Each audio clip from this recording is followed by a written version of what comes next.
All right, guys, we're going to talk about neurotransmitter families. Neurotransmitter families. So we have the catecholamines. The catecholamines are dopamine, norepinephrine, and epinephrine. So norepinephrine is another word for adrenaline. So this dopamine, norepinephrine, and epinephrine, they're from the same neurotransmitter family, which is the catecholamines. Catecholamines.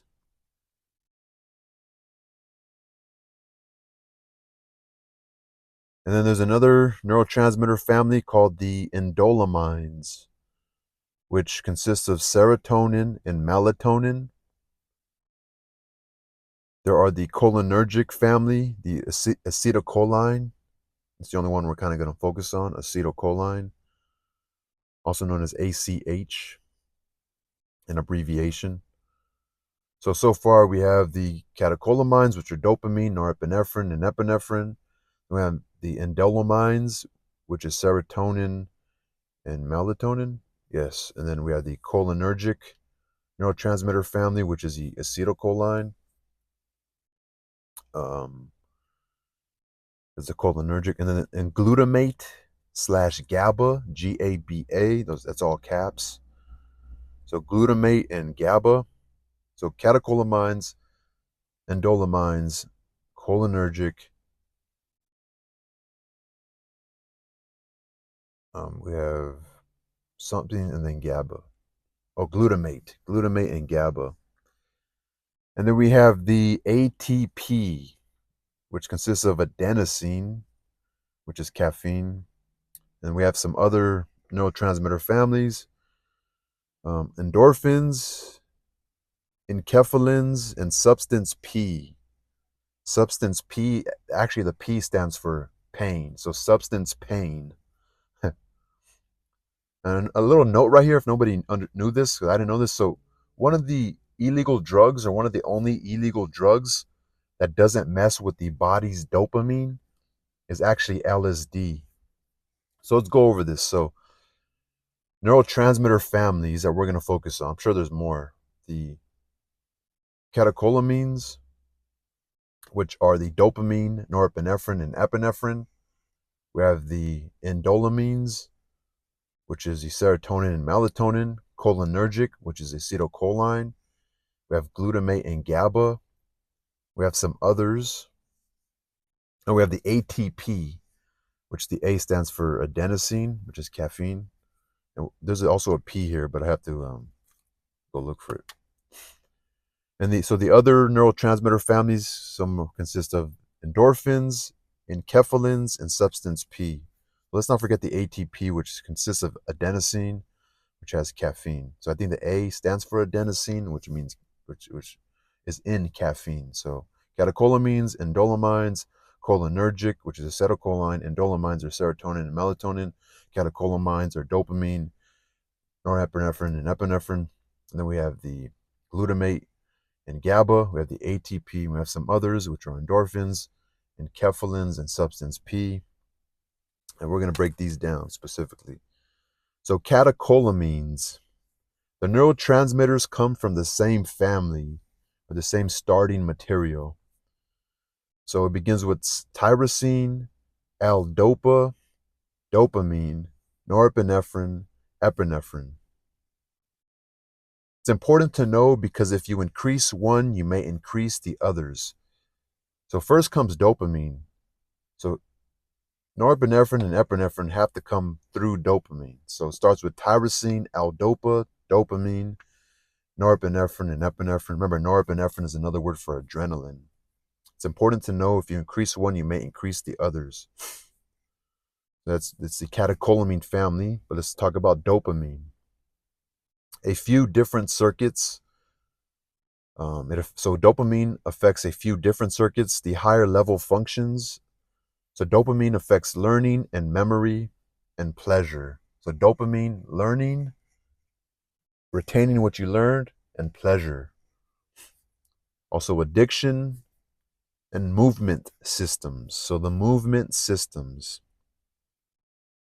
Okay, so dopamine. Affects the higher level functions, learning, memory, and pleasure, and the movement systems, and also addiction. So the higher level functions, learning and memory, and pleasure and addiction, and movement systems. Norepinephrine and epinephrine, both on the same side of the nervous system. So norepinephrine and epinephrine, they both activate the sympathetic nervous system. So epinephrine gives a shorter, more immediate physical increase in energy. So epinephrine is short term. So epinephrine is a short term. It gives a shorter, more immediate physical increase in energy. So epinephrine gives a shorter, more immediate physical increase in energy.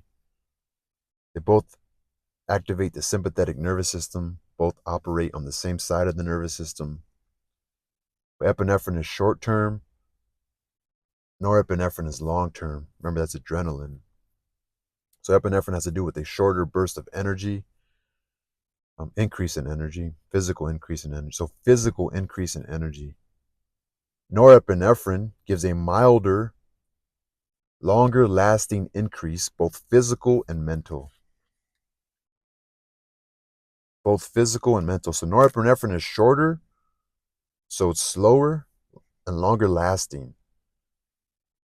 No, not shorter. I'm wrong. Norepinephrine gives a milder, longer lasting increase, both physical and mental.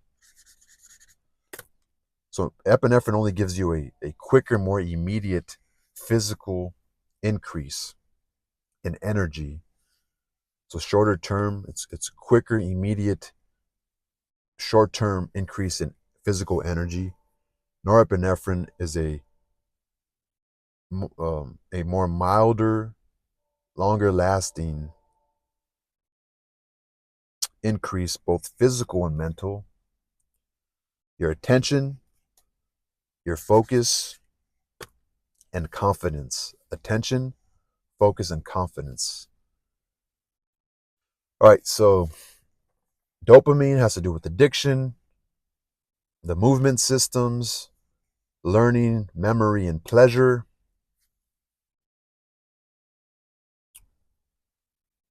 Norepinephrine is a longer lasting, milder increase in both physical and mental. Your attention, your focus, the pleasure? No, confidence. Attention, focus, and confidence.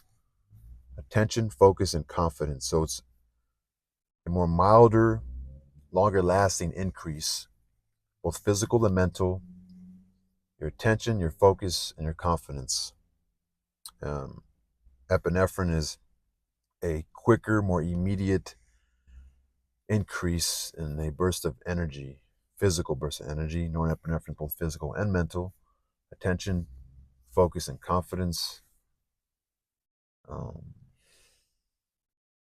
okay, so we kind of understand that. So in the indolamines, remember serotonin and melatonin. So the indolamines begin with tryptophan, 5-HTP, serotonin, melatonin. So melatonin increase, an increase of melatonin makes you sleepy. So in the indolamines, the ones we're going to focus on are the serotonin and melatonin. So melatonin, an increase in melatonin makes you sleepy. So, but it comes from the family of tryptophan, 5-HTP, and then serotonin, and then melatonin.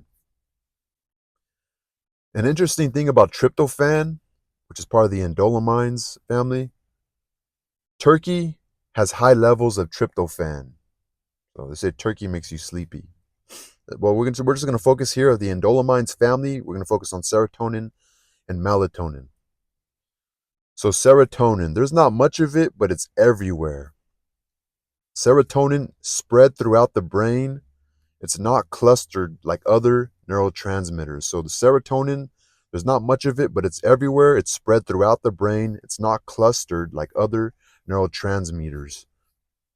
So serotonin has to do with sleep, mood, and appetite. Serotonin, sleep, mood, and appetite.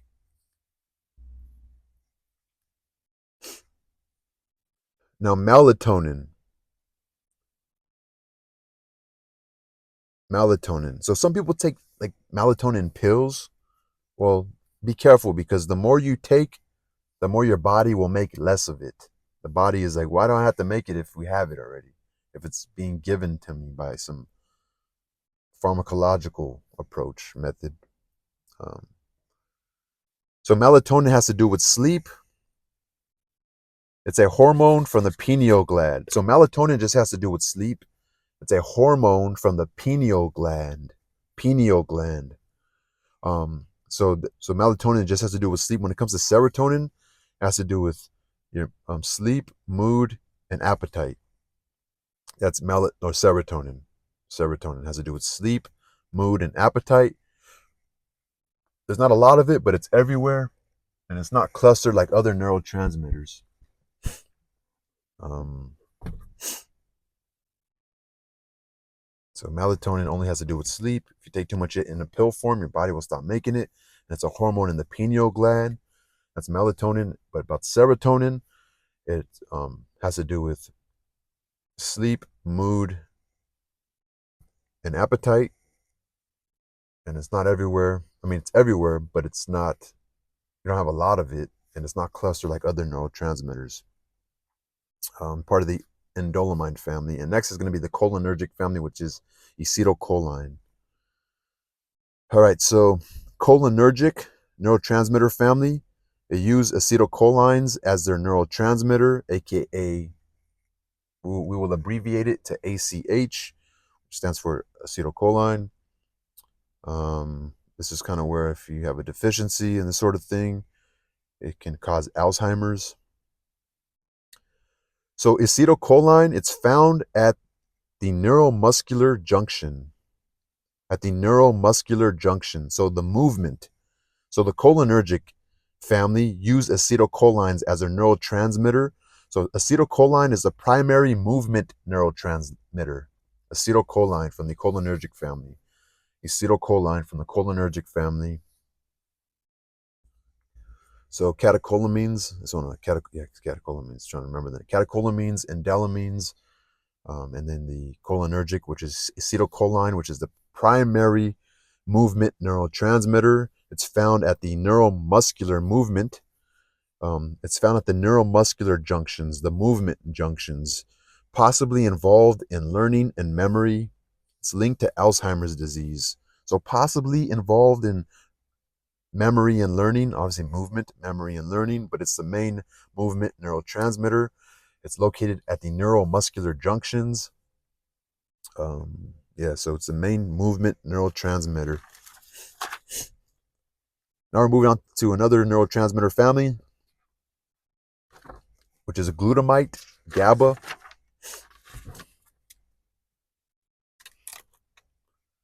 About another 5 to 7 minutes. Okay, so glutamate. So glutamate and GABA. So glutamate actually excites. Glutamate excites. So glutamate, it's the most common excitatory neurotransmitter in the central nervous system. So glutamate is the most common excitatory, hence the word excite, excited, excitation. So glutamate is the most common excitatory neurotransmitter in the CNS. So GABA is the most common inhibitory neurotransmitter in the CNS.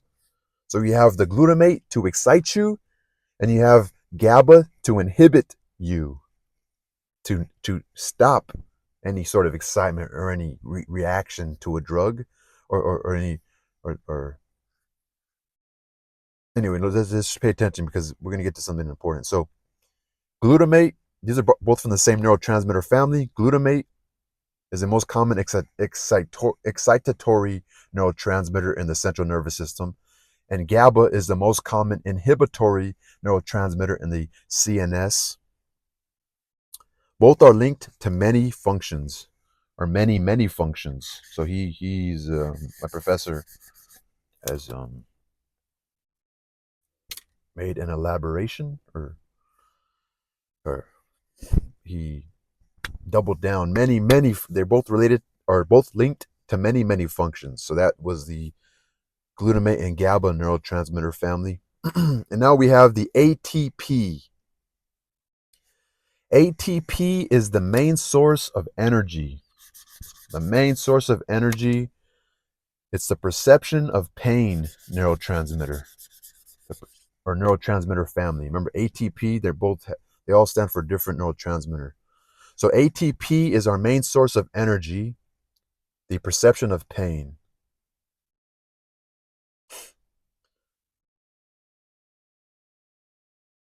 So pain perception, the ATP is the pain perception. It's part of the autonomic nervous system. The autonomic nervous, remember, like automatic. Yeah, the autonomic nervous system has to do with the parasympathetic nervous system and the sympathetic nervous system. Remember, the sympathetic nervous system strikes when it comes, it's part of the amygdala sort of thing, where it's like, okay, there's something going on here, something going, like anxiety. If it's over, if your thing's off equilibrium, you could be overly anxious, and the parasympathetic is supposed to naturally bring you back to homeostasis, right? So the ATP, which is the main energy, the neurotransmitter of pain, the perception of pain, um, neurotransmitter, our main source of energy. It's the pain perception, is part of the autonomic nervous system. Um, so the bladder, the heart, gut, and vas deferens. I guess I guess that neurotransmitter is within the bladder, within our heart, within our gut. It's the vas deferens. Byproducts are also neurotransmitters. So what is part of the ATP is the ADP, the AMP, and adenosine, which is drinking caffeine. Adenosine is in caffeine, hence just reminding me to drink. Okay, remember there was others when it came to the neurotransmitter families. Right here it said others, and he's going to break those down as well. Okay, let me go back here. Oh yeah, others. Okay, others. So endorphins actually slow down pain. Endorphins slow down pain. Endorphins slow down pain. Okay? Endorphins slow down pain. Okay? So others are all linked to pain. These other neurotransmitter families are, when he talks about these others, they're linked to pain. So these others are there are endorphins, enkephalins, and substance P. Substance P. And that P stands for pain. So you got endorphins, which slow down pain, the enkephalins, and substance P, substance pain. Um, and then, okay, so that's it. So let me try to remember this. So we have the catecholamines, which have to do with dopamine. Dopamine has to do with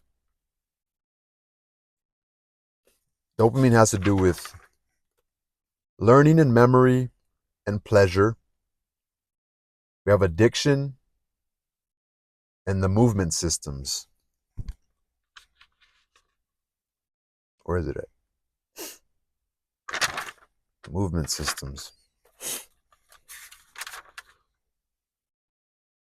Yeah, movement systems. And then we have the within the catecholamines, we have the norepinephrine and epinephrine. Remember, epinephrine is the shorter, more immediate burst of physical energy. And then we have the norepinephrine, which is a more milder, slower increase in both physical and mental, which has to do with confidence, focus, and it's not awareness, is it?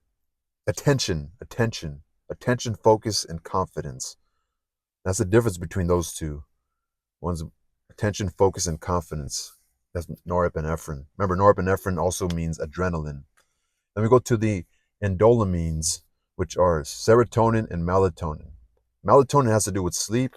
Serotonin, there's not much of it, but it's everywhere in the body. And that has to do with appetite, your mood, mood, and sleep. So that also still has to do with sleep. Remember, melatonin also is the hormone in the pineal gland. Pineal gland. So melatonin just mostly with sleep. If you take too much of it in pill form, you could, your body won't make it on its own anymore. It's the hormone in the pineal gland. That's melatonin. Has to do with sleep. A increase in it will make you sleepy. And then with serotonin, it's not, you don't have a lot of it, but it's everywhere in the body. It's spread throughout the brain. It's not clustered like other neurotransmitters. And has to do with sleep, mood, and appetite. Okay, now we have the cholinergic, what is the acetylcholine. Acetylcholine is the main movement neurotransmitter. It's located in the neuromuscular junctions.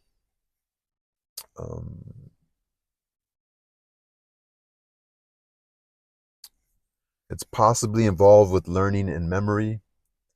It's linked to Alzheimer's disease.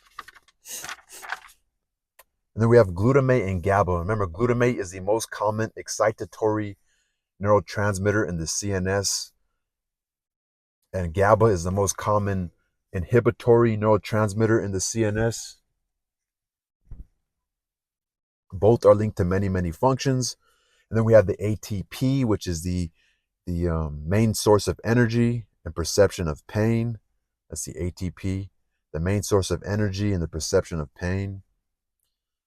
It's the pain perception. It's in the ATP is inside the autonomic nervous system. The bladder, the heart, gut, and vas deferens byproducts are also NTSs, neurotransmitters. So the ATP is inside the autonomic nervous system. The ATP is inside the autonomic nervous system. ATP is inside the autonomic nervous system, the bladder, the gut, the heart. So part of the ATP is the ADP, the AMP, and adenosine, which is inside of caffeine. So that is part of the autonomic nervous system. The ATP is the main source of energy, hence the adenosine. So some other neurotransmitter families, endorphins slow down pain, the enkephalins, and the substance P, which is substance for pain. It's involved in pain. That's where we're leaving off right here. But this is important. I'm going to end it with this. There are agonists and antagonists when it comes to drugs. When it comes to drugs, there's agonists and antagonists. So what agonists do, they increase the effect of the neurotransmitter. They increase the effect of the neurotransmitter. So if I take cocaine, and dopamine naturally is to, learning, memory, pleasure, it's going to increase it. Cocaine will be an agonist to dopamine because it increases it. An antagonist will decrease the effect of dopamine. So something that brings it down. So maybe like heroin is an antagonist of dopamine because you're more just like, it's a downer, right? It's just a downer. I forgot the other word for it. So let's remember this. So there's some drugs are agonists and some are antagonists. So an agonist increases the effect of a neurotransmitter and an antagonist decreases the effect of a neurotransmitter. You think because drugs are negative, you would think, an antagonist is going to increase, or you think it would be the opposite, but no, an agonist increases the effect You think an antagonist would want to increase an effect of a negative thing, but no, an agonist is actually, we're looking at it like an agonist is what increases the effect, but an antagonist will do the opposite of, it will be an antagonist to what that neurotransmitter naturally wants to do. So it decreases the effect of that neurotransmitter's nature. So that's it. We'll